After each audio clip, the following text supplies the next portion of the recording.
11th class बेटा। Next topic आज हम करेंगे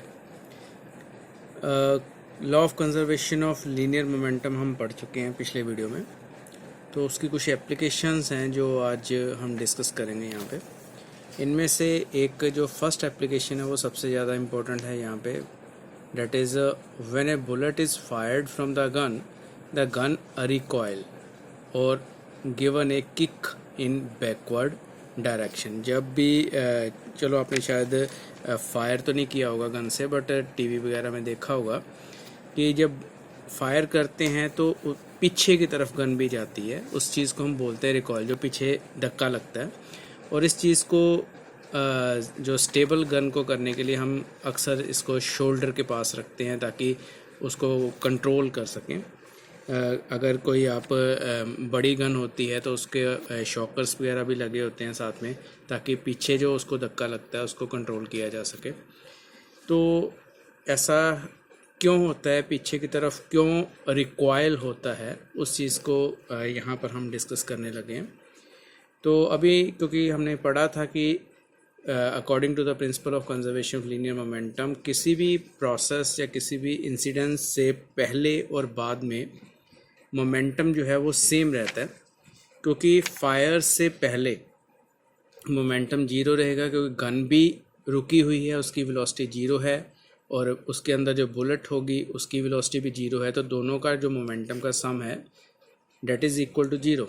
बट जब फायर हो जाएगा उसके बाद मोमेंटम गन का भी हम फाइंड करेंगे, बुलेट का भी फाइंड करेंगे। Suppose capital M capital V is the mass of gun and mass of gun and velocity of the gun, and small v and small m is the mass of small m and small v is mass of bullet and velocity of bullet. अब before the shoot the momentum is equal to 0, और after the shoot momentum जो है उन दोनों का सम हमने कर दिया capital M capital V plus small m small v। वहाँ से कैपिटल V निकालेंगे। कैपिटल V मैंने अभी आपको बताया, it is a velocity of the gun that is equal to minus small m small v divide by capital M। तो negative sign क्या represent कर रहा है कि इसकी जो वेलोसिटी है वो बुलेट की वेलोसिटी के अपोजिट डायरेक्शन में होगी। गन जितनी भारी होगी, वज़न ज़्यादा होगा, उसका कैपिटल M उतना ही ज़्यादा होगा। सो वेलोसिटी ऑफ द या रिकॉयल ऑफ द गन उतना ही कम होगा। अगर सपोज किसी केस में हम मान लें, ऐसा होता तो नहीं है, बट अगर मान लें गन का और बुलेट का वेट इक्वल है, मास दोनों का इक्वल है, तो जितनी वेलोसिटी के साथ बुलेट आगे की तरफ जाएगी उतनी ही वेलोसिटी के साथ गन पीछे की तरफ जाएगी। अब पीछे की तरफ जो होता है वेलोसिटी गन की होती है, डेट इज़ कॉल्ड रिकॉयल। तो ये एक फार्मूला बन गया कि रिकॉयल कितना होगा, उसकी वेलोसिटी कितनी होगी गन की शूट के बाद। तो इस फार्मूले के साथ से वो वैल्यू आप निकाल सकते हो। नेक्स्ट अगर एप्लीकेशन की बात करें, while firing a bullet the gun must be held tight to the shoulder. ऊपर वाले एप्लीकेशन के साथ रिलेटेड ही हो गया कि बुलेट जब फायर करते हैं तो गन को शोल्डर के साथ टाइटली हेल्ड क्यों करते हैं। तो उसका रीज़न सेम है कि अगर उसको आप लूज़ रखोगे तो जब रिकॉयल होगा तो गन जो है पीछे की तरफ जाएगी, तो आपके शोल्डर जिस पार्ट के साथ, बॉडी पार्ट के साथ वो टकराएगी तो चोट लगने के चांसेस होते हैं। तो उसको आप टाइट अच्छे से पकड़ के रखते हो ताकि आपको चोट ना लगे या रिकॉयल की वजह से कोई नुकसान ना हो। नेक्स्ट एप्लीकेशन है when a man jump from the boat to the shore the boat slightly move away. ये हो सकता है कि आपने कभी ऑब्जर्व किया हो, बोट में अगर बैठे हो तो ऐसी सिचुएशन में जब आप बाहर किनारे की तरफ मूव करते हो तो आपकी जो बोट है वो पीछे की तरफ चलना शुरू हो जाती है, क्योंकि जब आप बोट से बाहर आने का पहले का अगर आप पोजीशन की बात करते हैं तो उस टाइम पर मोमेंटम जीरो होगा। तो again law of conservation of linear momentum, जितना आप आगे की तरफ मूव करोगे उतना ही मोमेंटम के साथ बोट पीछे की तरफ जाएगी, क्योंकि हम पहले भी न्यूटन थर्ड लॉ में भी पढ़ रखा है कि आप जितना आगे की तरफ एक्शन करते हो उतना ही उसका रिएक्शन भी पीछे की तरफ। तो दोनों तरफ से इस एप्लीकेशन को यूज़ किया जा सकता है। तो मोमेंटम जितना आप आगे चलोगे उतना ही मोमेंटम बोट का पीछे की तरफ होगा, तो उसकी वेलोसिटी जो है अपोजिट डायरेक्शन में होगी, आप आगे और बोट की जो वेलोसिटी है वो पीछे की तरफ रहेगी।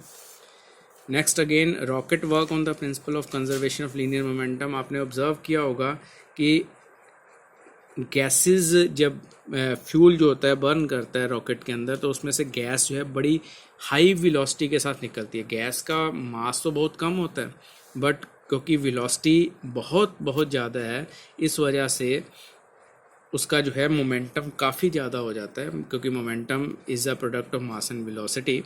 तो जितना मोमेंटम नीचे की तरफ गैसेस आएंगी बाहर, उसके इक्वल मोमेंटम के साथ रॉकेट जो है ऊपर की तरफ जाएगा। तो इसी वजह से रॉकेट जो है वो ऊपर की तरफ मूव करता है। मोमेंटम इक्वल रहेगा, जिस गैसेस जिस डायरेक्शन में आ रही हैं उतने ही मोमेंटम के साथ अपोजिट डायरेक्शन में रॉकेट आगे की तरफ जाएगा। नेक्स्ट एप्लीकेशन की बात करते हैं। If an astronaut in open space away from the spaceship want to return to, कई बार क्या होता है कि बाय चांस अगर हम बात करें कि एक एस्ट्रोनॉट जो है वो स्पेसशिप से बाहर निकला हुआ है और किसी वजह से वो बाहर दूर रह गया है, तो ऐसी सिचुएशन में वो वापस कैसे जाएगा। तो उसके पास जो भी कोई कह सकते हो कि आपके पास इंस्ट्रूमेंट हो सकता है या फिर कोई उसके पास चीज़ है, तो उसको अपोजिट डायरेक्शन में वो थ्रो करेगा। तो जिस मोमेंटम के साथ उसके पास कोई टूल या कोई और ऑब्जेक्ट है जिसको वो अपोजिट डायरेक्शन में थ्रो करेगा, तो उतने ही मोमेंटम के साथ वो दूसरी तरफ मूव करना शुरू कर देगा। क्योंकि जब स्टेबल है तो दोनों का मोमेंटम जीरो रहेगा, सम ऑफ द मोमेंटम जीरो होगा। बट एक को अगर एक ऑब्जेक्ट या किसी पार्ट को अगर वो किसी डायरेक्शन में थ्रो करता है, तो वो खुद अपोजिट डायरेक्शन में मूव करना शुरू कर देगा। तो यही लगभग नेक्स्ट एप्लीकेशन भी है कि अगर आप फ्रिक्शनलेस सरफेस पे ऊपर हो तो आप बाहर कैसे आओगे, क्योंकि चलने के लिए, मूव करने के लिए फ्रिक्शन की ज़रूरत होती है। तो ऐसी सिचुएशन में आपके पास एक ऑप्शन बच जाती है, अगर सरफेस एग्जैक्टली फ्रिक्शनलेस है। ऐसा बड़ी आसानी से आपको देखने में नहीं मिल पाएगा, बट अगर एग्जैक्टली फ्रिक्शनलेस सरफेस है तो आप अपने मुंह से एयर को ब्लो करना शुरू कर दो। तो जिस डायरेक्शन में एयर मुंह से ब्लो कर रही है उसके अपोजिट डायरेक्शन में आप मूव करना शुरू कर दोगे। तो इसकी एक सिमिलरली एग्जांपल और भी बन जाती है कि आप बैलून के अंदर एयर भर के रखते हो, उसका मुंह बंद नहीं किया, जब आप उसको खोलते हो, छोड़ देते हो, तो आपने ऑब्जर्व किया होगा कि बैलून से जब हवा निकलती है तो उसकी अपोजिट डायरेक्शन में बैलून जो है वो आगे भागना शुरू कर देता है। रॉकेट का भी सेम ही प्रिंसिपल है और यहाँ पर भी उसी तरह का प्रिंसिपल बन जाएगा। तो बेसिक सब के अंदर प्रिंसिपल तो एक ही है, that is law of conservation of linear momentum, जिसके साथ रिलेटेड कुछ डेली लाइफ की एप्लीकेशंस जो हैं वो आज हमने डिस्कस की हैं। कुछ और भी एप्लीकेशंस हो सकती हैं, ये बुक में थी जो हम आज डिस्कस कर रहे थे यहाँ पे। तो इसको आपने एक बार पढ़ लेना है, इसको नोट भी करना है अपनी कॉपीज़ के ऊपर। मे बी इनमें से कोई एक दो जो है एज अ कंसेप्चुअल क्वेश्चन आपके पेपर में भी आ सकती हैं। अच्छी तरह से इसको समझना है और याद रखना बेटा।